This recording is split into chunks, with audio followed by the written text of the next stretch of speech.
Hello नमस्कार मेरे प्यारे विद्यार्थियों, आपका स्वागत है एक बार फिर से हमारी अरावली पाठशाला में। आज हम लेके आए हैं आपके लिए 10वीं क्लास की प्रश्नावली पहले पार्ट की प्रश्नावली 1.2। हमने हमारे आगे वाले लेक्चर में पहले हमने 1.1 को अच्छी तरह से हल कर लिया है। अब हम अपनी दूसरी प्रश्नावली 1.2 को हल करते हैं। चलिए स्टार्ट करते हैं। देखिए, तो इस प्रश्नावली को हल करने से पहले आपको हम क्लास 9 का कुछ बेसिक सा कॉन्सेप्ट था जिसके बारे में हम अच्छी तरह से उसको समझ लेते हैं। पहले चलिए स्टार्ट करते हैं। देखिए, सबसे पहले हमने क्लास 9 में पढ़ा था परिमेय और अपरिमेय संख्याओं के बारे में। क्या था? परिमेय और अपरिमेय संख्याओं। उसी से रिलेटेड है अब इस वाली प्रश्नावली में, इसीलिए उस 9th क्लास का हम क्विक रिवीजन कर लेते हैं। चलिए स्टार्ट करते हैं। जैसे कि कोई परिमेय संख्या है। क्या थी? परिमेय संख्या। परिमेय संख्या सबसे पहले तो ये हमारी है कि परिमेय संख्या किसे कहते हैं। तो हमने क्लास 9 में पढ़ा है कि ऐसी संख्या है जिसको अपन p/q के रूप में लिख सकते हैं, जहां q नॉट इक्वल टू 0, उसे परिमेय संख्या कहते हैं। मतलब परिमेय संख्या के लिए क्या शर्त होगी? जिसको अपन p/q के रूप में लिख सकते हैं, जहां q कभी भी 0 नहीं होना चाहिए। ठीक है, ये होगी परिमेय संख्या। ठीक है, अब परिमेय संख्याओं के बारे में आगे हम देखते हैं। तो परिमेय संख्याओं में जैसे देखिए, अपने पास उदाहरण ले लेते हैं अपन, जैसे कि 5/3। ये क्या है? परिमेय संख्या है। ठीक है, जैसे कि 3/4, ये भी क्या है? परिमेय संख्या है। देखिए, अब एक मैं लेता हूँ आपके साथ। देखिए, जैसे कि 4/8 है। ये क्या है? 4/8। तो 4/1 परिमेय संख्या है, मगर ये देखिए ये इसका दिखावटी रूप है। ठीक है, अब इसमें परिमेय संख्या कौन सी होगी? मतलब परिमेय संख्या इसको काटेंगे तो 1/2 ये वाली परिमेय संख्या होगी। ठीक है, इस प्रकार से परिमेय संख्या से एक और पॉइंट हमारे पास पहली शर्त तो हो गई q नॉट इक्वल टू 0 होना चाहिए, और दूसरी शर्त हमारे इसके अनुसार हो गई तो उसमें कोई उभयनिष्ठ गुणनखंड नहीं होना चाहिए। मतलब इसका हैसियत कितना होना चाहिए? 1 होना चाहिए। कितना होना चाहिए? 1 होना चाहिए। ठीक है, समझ में आया। फिर एक तीसरा पॉइंट है कि ये p/q के रूप में, तो p और q दोनों क्या होने चाहिए? पूर्णांक होने चाहिए। p और q क्या होने चाहिए? दोनों पूर्णांक होने चाहिए। दोनों पूर्णांक। ठीक है, पूर्णांक। अब एक और चीज अब यहां से निकल के कि पूर्णांक क्या होता है, इसके बारे में देखते हैं। पूर्णांक क्या होता है? देखो, पूर्णांक क्या होता है? पूर्णांक को हम z से डिनोट करते हैं। किससे करते हैं? z से। देखिए 0 है, 0 से आगे 1 2 3, यहाँ पर आगे बढ़ते ही जाएंगे अनंत तक। फिर यहाँ माइनस में -1, -2, -3, लास्ट तक। ये सभी संख्याएं क्या है? पूर्णांक है। क्या है? पूर्णांक है। ठीक है, फिर हमारे साथ एक और बात निकल के आती है कि भाई 0 एक परिमेय संख्या है या अपरिमेय संख्या है। तो 0 के बारे में देख लेते हैं। चलिए 0 यहाँ देखते हैं। 0 तो क्या है? 0 एक परिमेय संख्या है। क्यों? क्योंकि 0 के बट्टे में अपन एक हल लिख सकते हैं। तो ये तो 0 ही हो गया। तो 0 क्या हो गया? एक परिमेय संख्या हो गया। मगर इस संख्या का अगर उल्टा व्युत्क्रम कर दे, उल्टा कर दे इसको 1/0, तो इसको ये आ जाएगा अपरिभाषित। क्या होगा? सॉरी, अपरिभाषित।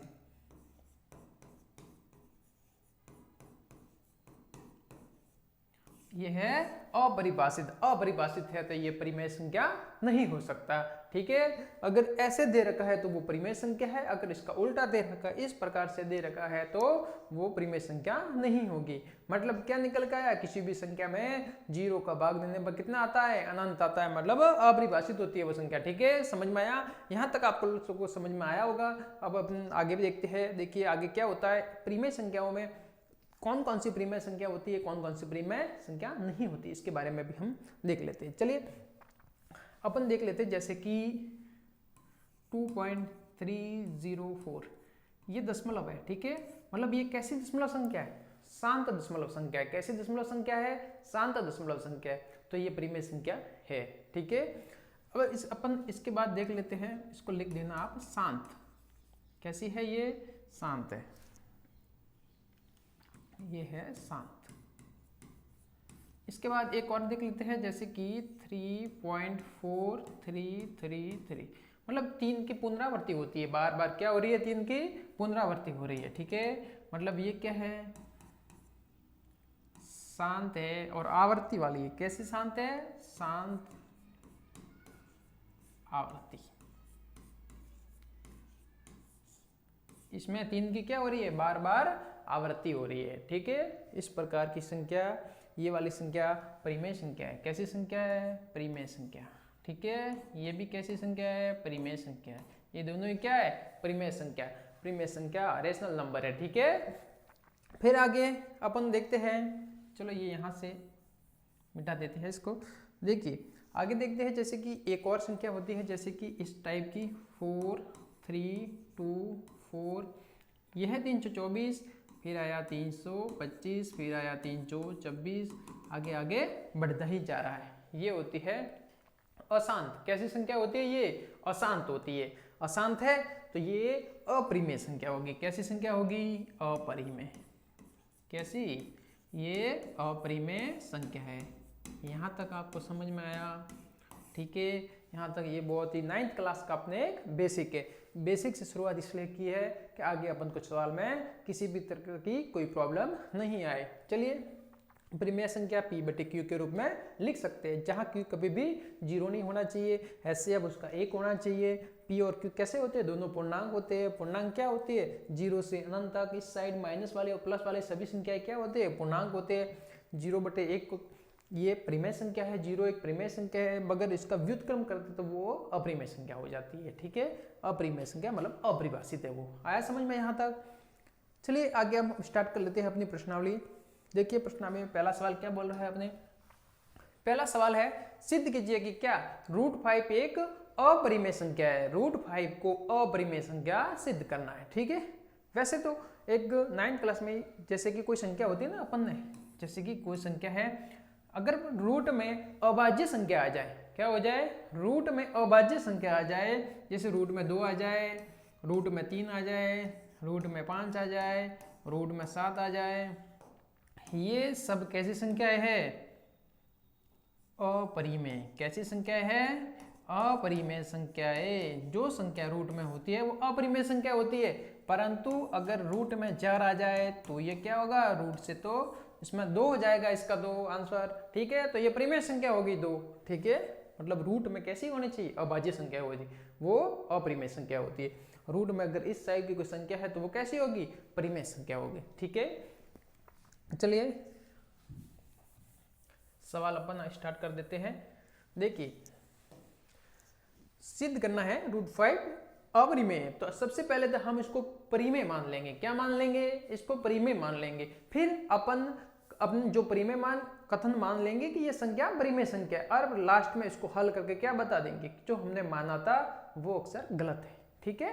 तो इस तरह से हम इसको सिद्ध करेंगे। माना, सबसे पहले स्टार्ट करते हैं, माना √5 एक परिमेय संख्या है। क्या है, परिमेय संख्या है, ठीक है। परिमेय संख्या उसको मान लिया, परिमेय संख्या माना है। इसको तो कैसे लिखेंगे, अगर इसको परिमेय संख्या माना है तो इसको P बटे Q के रूप में लिखेंगे, ठीक है। जहां देखिए, जहां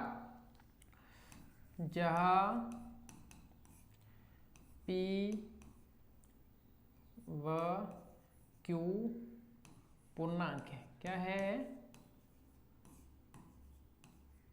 पूर्णांक है। क्या है, पूर्णांक है, ठीक है।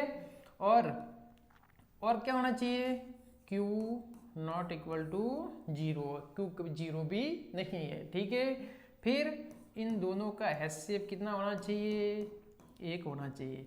या ये दोनों संख्याएं कैसी संख्याएं होनी चाहिए, जिसका अगर दोनों संख्या है जैसे कि 2/3 है, अगर इन 2/3 में ऊपर वाली संख्या अंश होती है, नीचे वाली संख्या हर होती है, ठीक है। अगर अंश और हर इन दोनों का HCF, क्या HCF अगर 1 आ जाए, ठीक है, 1 आए HCF, तो ये कैसी अभाज्य संख्या है, सह अभाज्य संख्या है। सह अभाज्य संख्या है। कैसी अभाज्य संख्या है, सह अभाज्य संख्या है। ये कैसी संख्या है? सह अभाज्य संख्या है। ठीक है, समझ में आया? ऊपर वाली संख्या क्या होती है? अंश। नीचे वाली संख्या हर होती है। दोनों का अगर हैसियत एक आ जाए तो वो संख्या सह अभाज्य संख्या कहलाती है। ठीक है, चलिए इसको साइड में कर लेते हैं।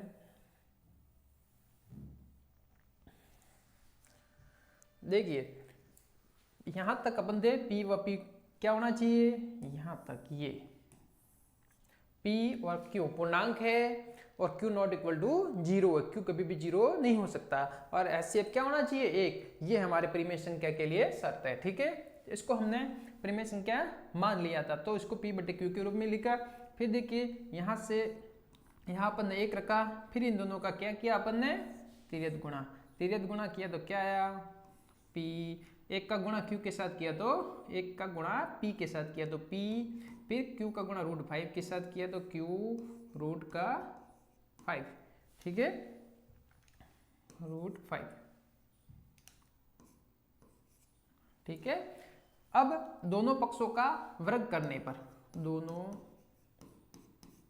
पक्षों का वर्ग करने पर, दोनों पक्षों का क्या करना है? वर्ग करना है। देखिए वर्ग किए तो इसका क्या हो जाएगा? p² बराबर इसका क्या हो जाएगा? q²। ठीक है, √5 का वर्ग करेंगे, √5 गुणा √5 2 बार गुणा होगा तो क्या आएगा? 5 आएगा। तो 5 को अपन यहाँ आगे लिख देते हैं। ठीक है, ये वाला समीकरण हो गया अपना पहला समीकरण। आया समझ में? देखिए यहाँ पर p², ठीक है, p² 5 से विभाजित है। p² 5 से विभाजित है। विभाजित बोर्ड परीक्षा में आपको हर ये स्टैंड करना होगा। ठीक है, हर ये स्टेप करना पड़ेगा तभी जाके अपना उत्तर एकदम सही माना जाएगा। ठीक है, देखो p² 5 से विभाजित है तो p भी 5 से विभाजित होगा।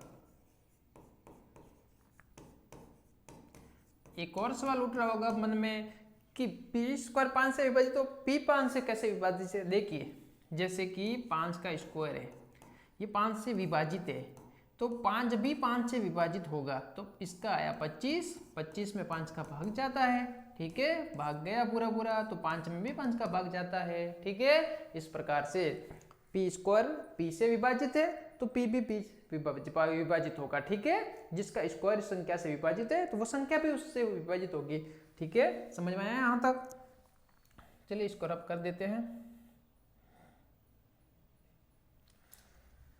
देखिए यहां तक आपको समझ में आया होगा। ठीक है, अब हम मान लेते वापस। ठीक है, माना p बराबर 5r। ठीक है, अब हमने क्या माना है? p बराबर 5r माना है। ठीक है, चलिए अब आगे सवाल करते हैं। देखिए p बराबर 5r माना है, यहाँ पर भी लिख दो p व r पूर्णांक है। क्या है? पूर्णांक है। ठीक है, अब देखिए यहाँ से हल कर देंगे इसको साइड में कर लेते हैं इसको पूरे को।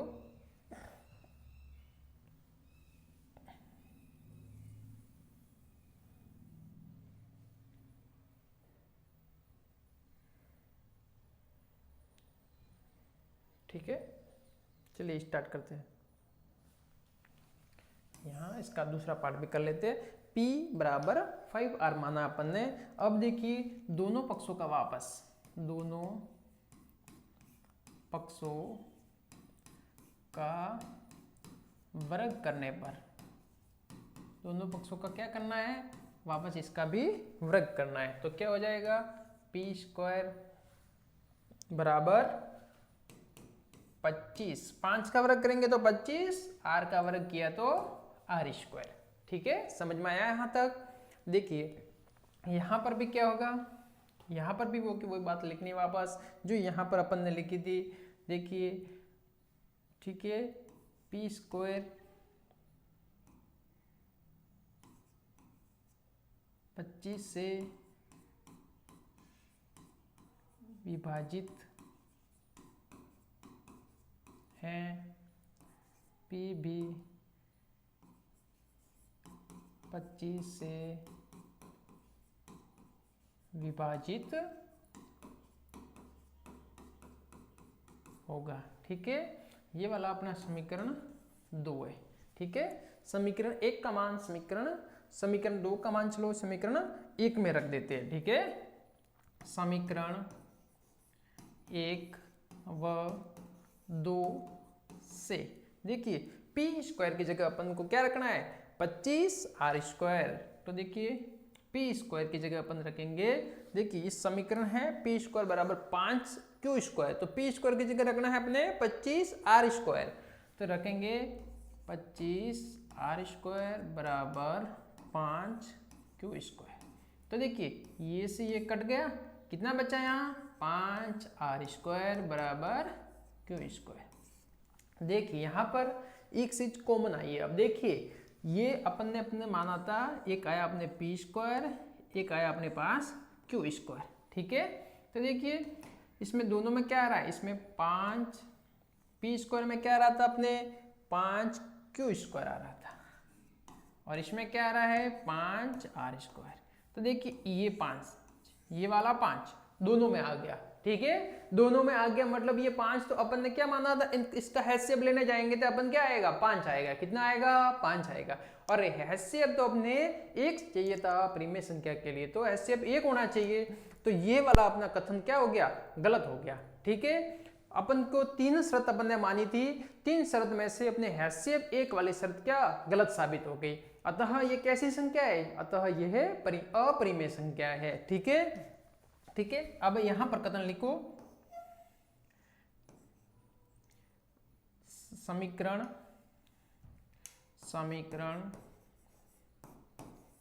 1 व 2 से 1 व 2 सॉरी यहां लिख देना 1 व 2 में 5 उभयनिष्ठ है, अतः HCF 5 आएगा जो हमारी मानी गई अभिधारणा का विरोधाभास है। क्या है, विरोधाभास।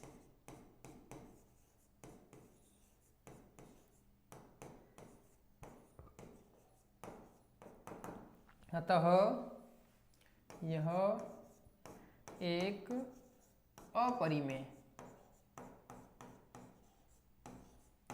संख्या है। ठीक है, समझ में आया? यहां तक आपको उम्मीद करते हैं यहां तक आपको समझ में आया होगा, एकदम सीरीज से है। देखिए माना √5 एक अपरिमेय संख्या, उसको मान के अपन ने हल किया था। परिमेय संख्या के लिए 1 2 और ये 3 कंडीशन फॉलो होनी चाहिए। 3 कंडीशन फॉलो की है। देखिए ये किया अपन ने, ट्रांसफर किया, दोनों का वर्ग किया, p² बराबर 5, q² आया, p² 5 से विभाजित है, p भी 5 से विभाजित होगा। देखिए इसके भाग में आ रहा तो विभाजित होगा वो, मतलब इससे। ठीक है, अब हमने मान लिया कि p बराबर 5r, जहाँ p और r कोई क्या है, पूर्णांक है। फिर दोनों पक्षों का वर्ग किया तो p² बराबर 25 r² आया। फिर p² अगर 25 से विभाजित है तो p भी 25 से विभाजित होगा। ठीक है, समीकरण 1 व 2 से अपन को ये मिला कि q² किसके बराबर 5r²।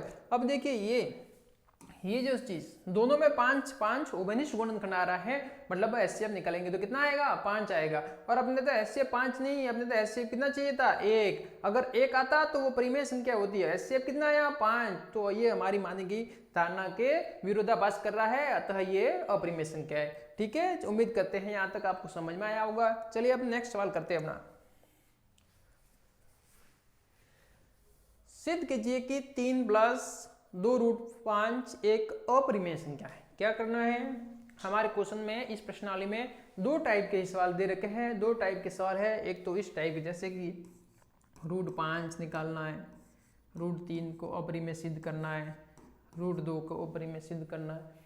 ये वाले सवाल जिस अभी पहला सवाल किया उस मेथड से सब होते हैं, ठीक है। अब ये वाले सवाल है जैसे कि 2 प्लस रूट 3 है, 5 प्लस रूट 2 है, 1/√7 है, ये वाले वापस अलग मेथड से होते हैं, ठीक है। ये 2 टाइप के सवाल आपको दे रखे हैं। बोर्ड में आप इस प्रकार के सवाल आने की विशेष संभावना है, ठीक है। इस टाइप के सवाल आपके बोर्ड में आ सकते हैं इस बार, ठीक है। इस टाइप के सवाल शॉर्ट में होते हैं, इस टाइप के थोड़े ज़्यादा मेहनत करनी पड़ती है उसमें। बाकी ये सवाल भी बढ़िया है, ये दोनों सवाल बढ़िया तरीके से करवाएंगे आपको। चलिए स्टार्ट करते हैं प्रश्नावली।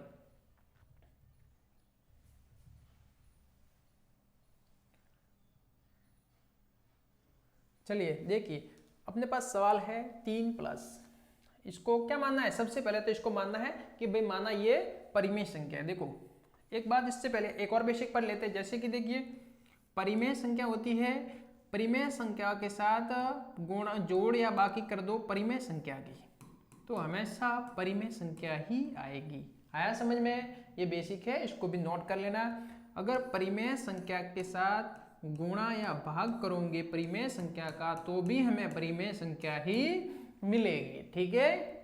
अगर परिमेय संख्या के साथ जोड़ या बाकी करेंगे अपरिमेय संख्या की, तो हमें अपरिमेय संख्या मिलेगी, ठीक है। अगर परिमेय संख्या के साथ गुणा या भाग करेंगे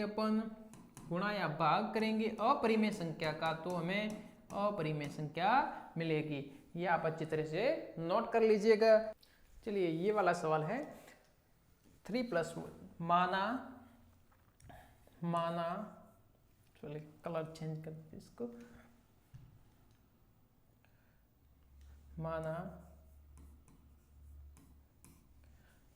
3 प्लस रूट 5 क्या है? परिमेय संख्या है,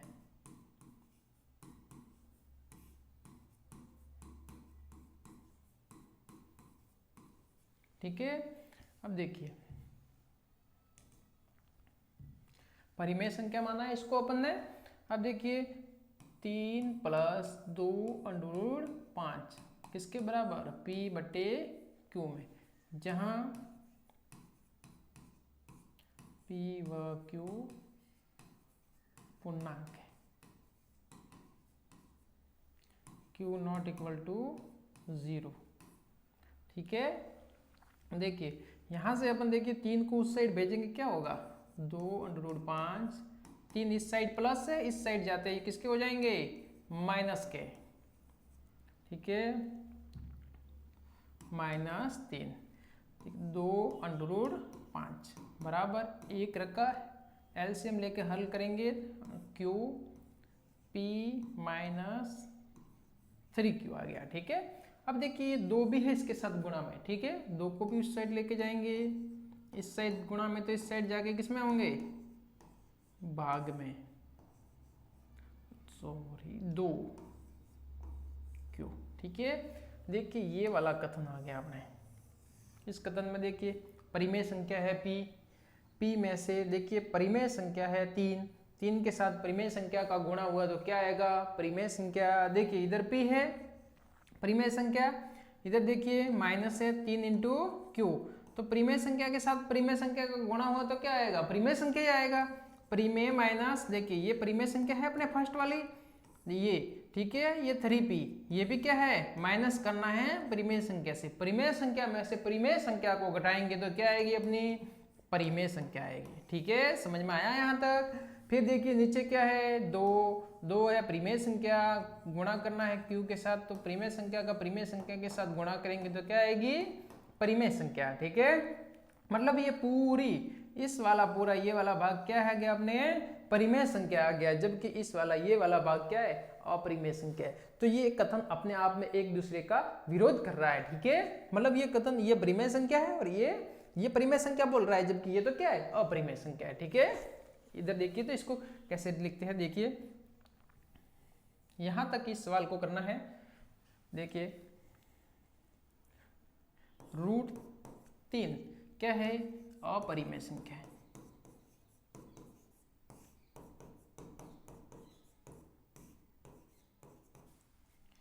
जबकि p minus 3 under root 3 to q, ठीक है, परिमेय संख्या है।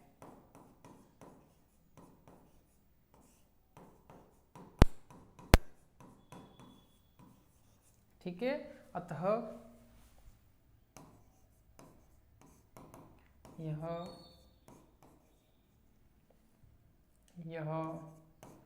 कथन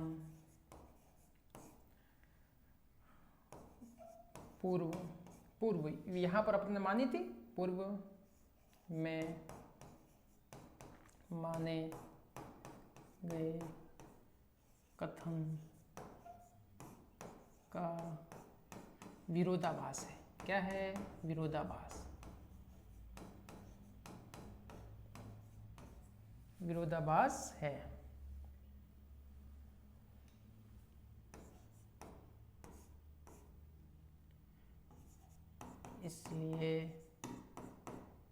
इसलिए कौन सा कथन, कौन सी संख्या?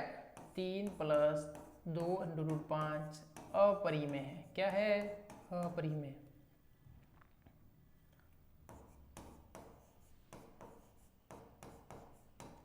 अपरिमेय संख्या।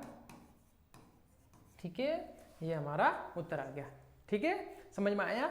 सबसे पहले इसको परिमेय संख्या मानना है, फिर इसको p अपन q के बराबर रखा अपन ने, फिर यहाँ पर 3 को उससे ट्रांसफर किया, फिर इसका एलसीएम लेकर हल किया, इस तरह से आया, फिर 2 को उससे भेजा, भाग में गया, ये वाली अपरिमेय संख्या, ये परिमेय संख्या आ गई।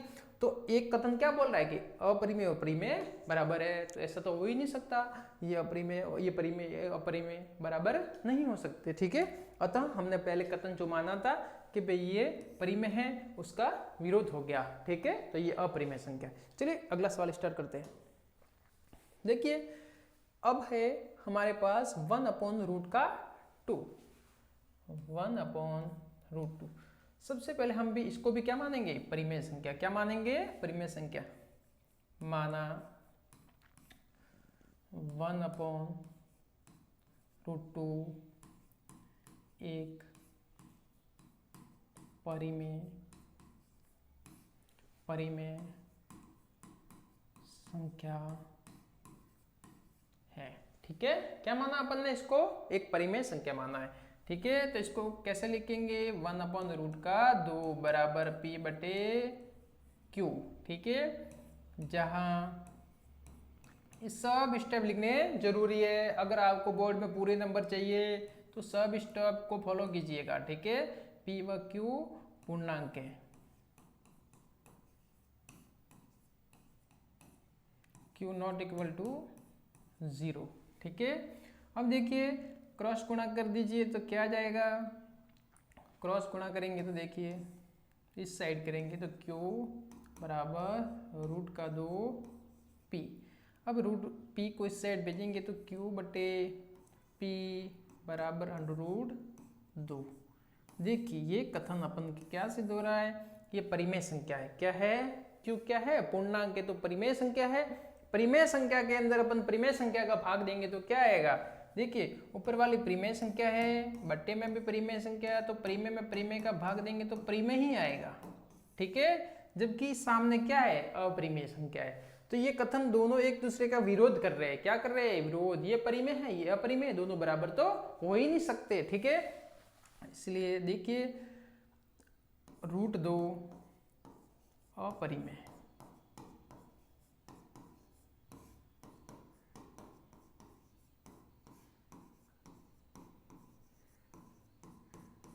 जबकि q बटे p परिमेय।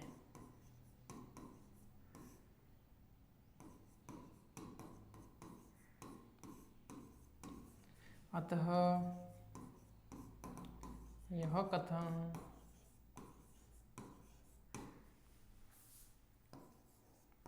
पूर्व में माने गए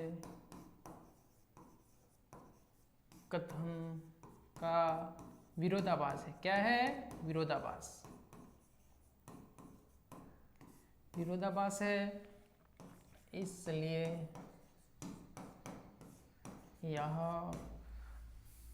मतलब 1/√2 अपरिमेय संख्या है। क्या है? अपरिमेय संख्या है। ठीक है, समझ में आया? यहाँ तक समझ में आया होगा आपको। ठीक है, चलिए हम आगे का सवाल स्टार्ट करते हैं।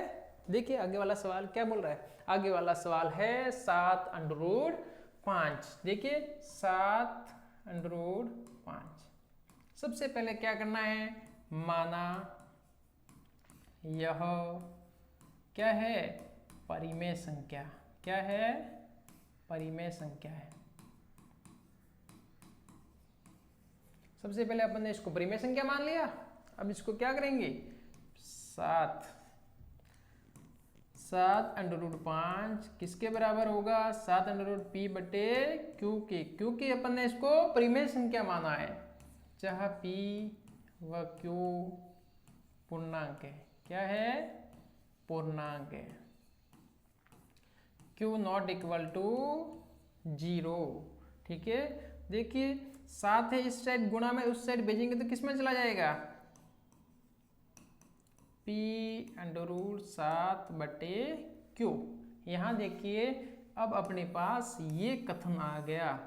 ठीक है, देखिए एक कथन में ये वाली संख्या देखिए, ये p है जो परिमेय संख्या का, ये परिमेय संख्या। ठीक है, फिर परिमेय संख्या है नीचे q में किसका, 7 का गुणा करे। परिमेय संख्या में परिमेय संख्या का गुणा करे रे, परिमेय संख्या में परिमेय संख्या का गुणा करना है तो हमारे पास क्या निकल के आएगी, परिमेय संख्या ही आएगी। ठीक है, तो ये टोटल मिला के हमारे पास क्या हो गई, परिमेय संख्या।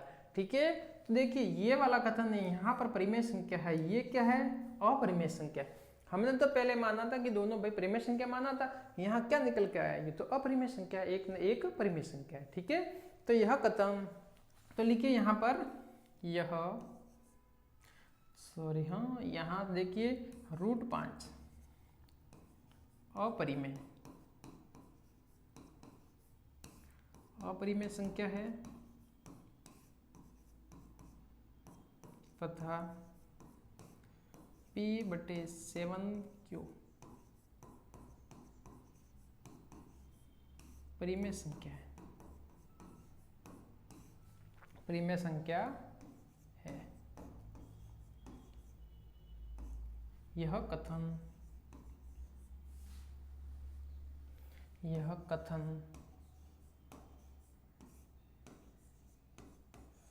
पूर्व में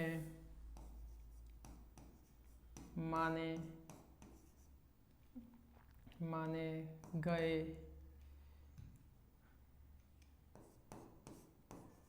कथन का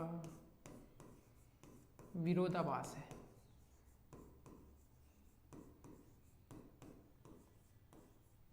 ठीक है, विरोधाभास है, इसलिए क्या थी संख्या, 7√5 अपरिमेय संख्या है।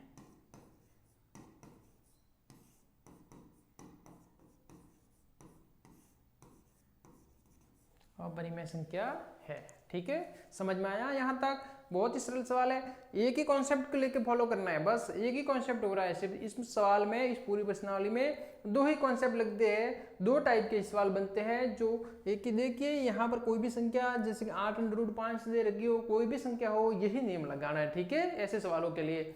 और अभाज्य संख्या जैसे कि √5, √3 ऐसी संख्या है, उसके लिए भी मैंने आगे प्रोसेस बता दिया। ठीक है, चलिए अगला सवाल करते हैं।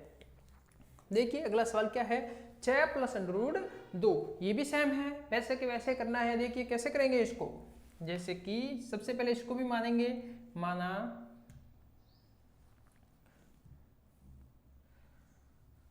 सबसे पहले अपन ने लिखा माना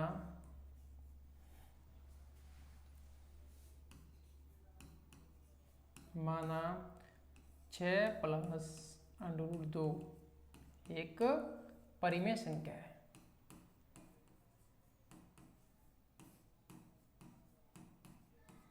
परिमेय संख्या है। ठीक है, परिमेय संख्या है तो इसको कैसे लिखेंगे, p/q के रूप में। 6 + √2 बराबर p/q।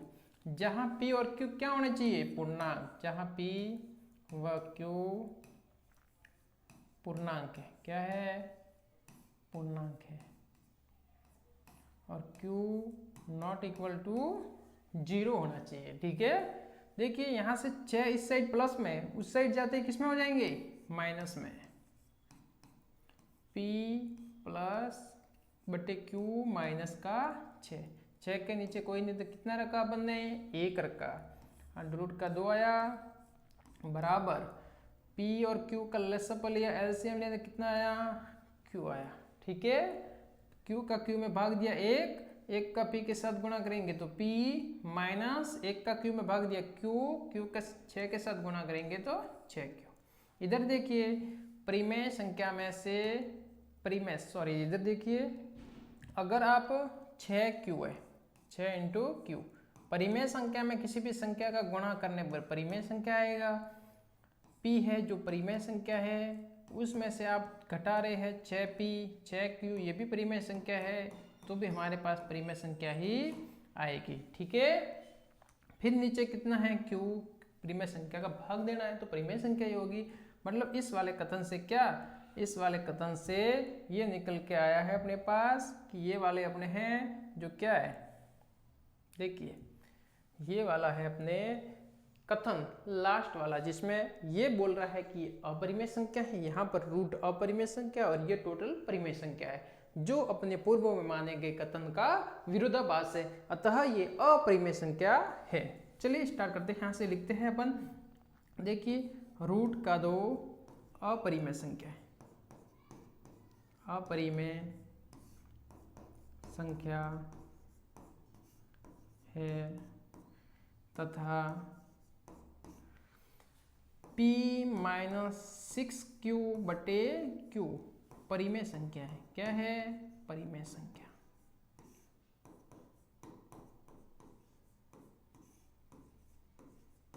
ठीक है, रूट 2 अपरिमेय संख्या है तथा p माइनस 6q बटे q परिमेय संख्या है। यह कथन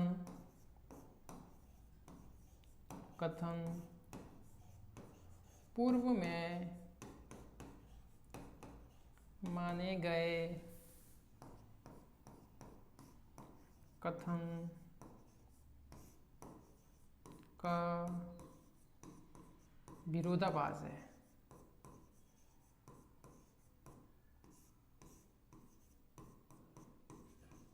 अतः 6 प्लस अंडर रूट 2 अपरिमेय संख्या है।